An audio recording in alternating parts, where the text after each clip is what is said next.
नमस्कार। आज हम एक ऐसे सवाल के सफर पर निकल रहे हैं जो शायद इंसानियत का सबसे पुराना और सबसे गहरा सवाल है। एक ऐसा सवाल जो कभी न कभी हम सबके मन में जरूर उठता है। मैं कौन हूं? सुनने में तो बस 3 शब्द हैं, है ना? लेकिन जरा सोचिए, इन 3 शब्दों में कितनी खोज, कितनी गहराई छिपी है। ये वो सवाल है जो हमें सीधा हमारी पहचान के दिल में ले जाता है। तो चलिए इस सफर की शुरुआत करते हैं, क्योंकि ये सवाल देखिए कोई मंजिल नहीं है कि बस पहुंच गए और जवाब मिल गया। नहीं, ये तो एक यात्रा है और इसका जवाब कई परतों में, कई लेयर्स में छिपा हुआ है। आज हम इन परतों को एक एक करके खोलने की कोशिश करेंगे, हमारे बाहरी मैं से लेकर चेतना के सबसे गहरे कोर तक।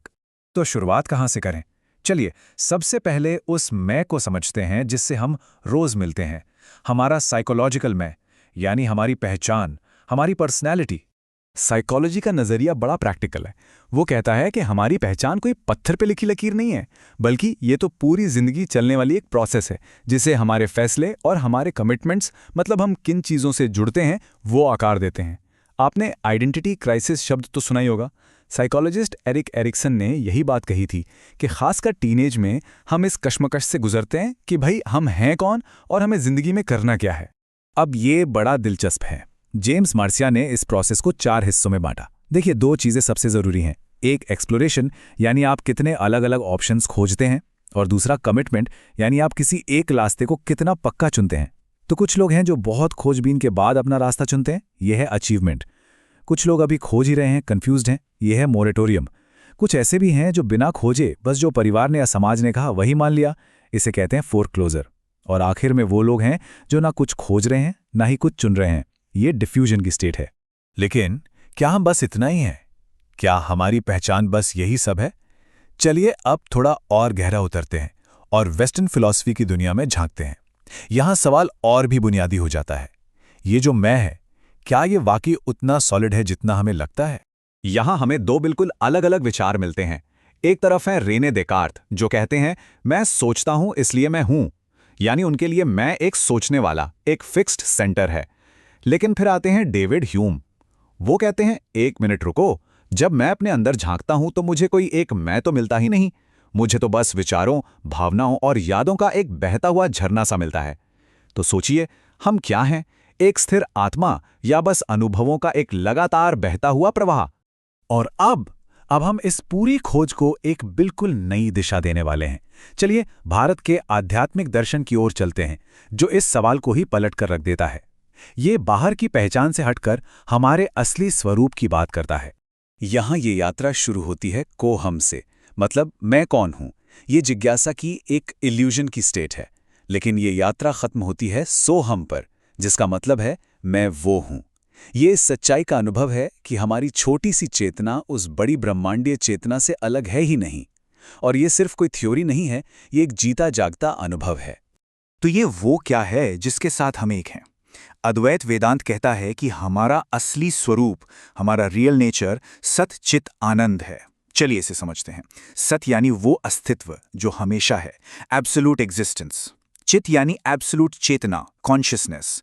और आनंद यानी एब्सोल्यूट ब्लिस, वो खुशी जिसका कोई कारण नहीं। मतलब हमारी असलियत में हम लिमिटेड नहीं, बल्कि अनंत अस्तित्व, चेतना और आनंद हैं। और इसका सबूत वो हमारी रोज की जिंदगी में है। देखिए, हम जागते हैं, फिर हम सपने देखते हैं और फिर हम गहरी नींद में चले जाते हैं।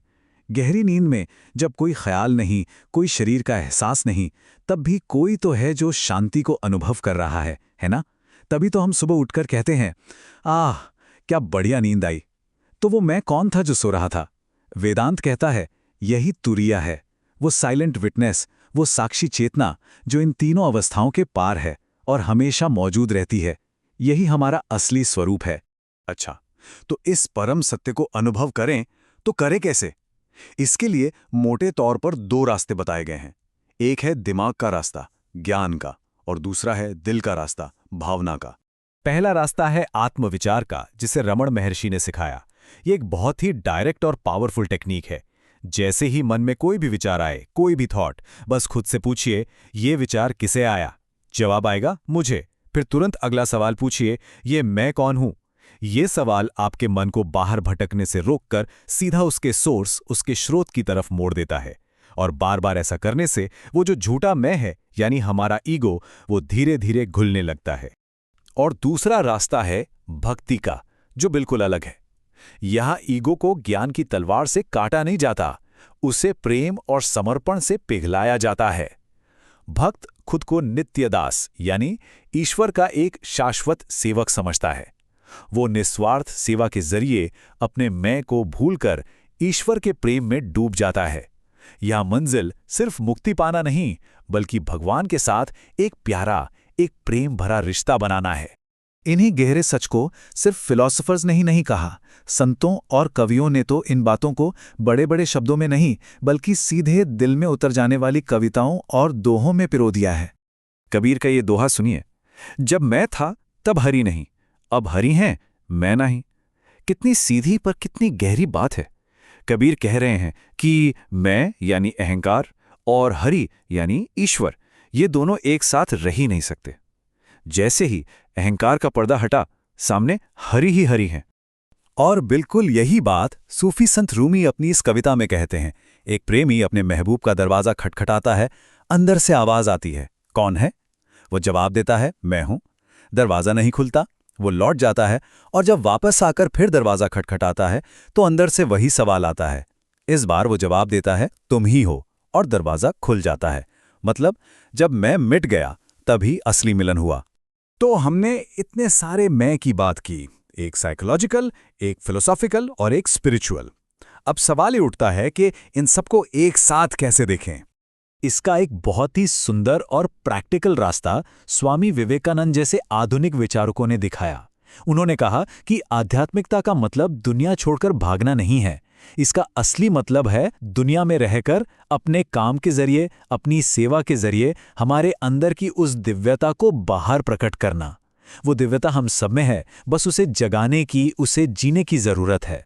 चलिए इन सभी नजरियों को एक बार साथ में समराइज करते हैं। साइकोलॉजिकल लेवल पर हमारा लक्ष्य है एक बैलेंस्ड पर्सनैलिटी बनाना। फिलॉसफिकल लेवल पर लक्ष्य है सच को साफ साफ समझना। अद्वैत के रास्ते पर लक्ष्य है सो अहम का अनुभव करना। और भक्ति के रास्ते पर लक्ष्य है ईश्वर का प्रेम पाना। रास्ते अलग अलग दिखते हैं, पर हर एक रास्ता हमें मैं की एक ज्यादा गहरी समझ दे रहा है। तो आखिर में शायद असली सवाल ये नहीं रह जाता कि मैं कौन हूं।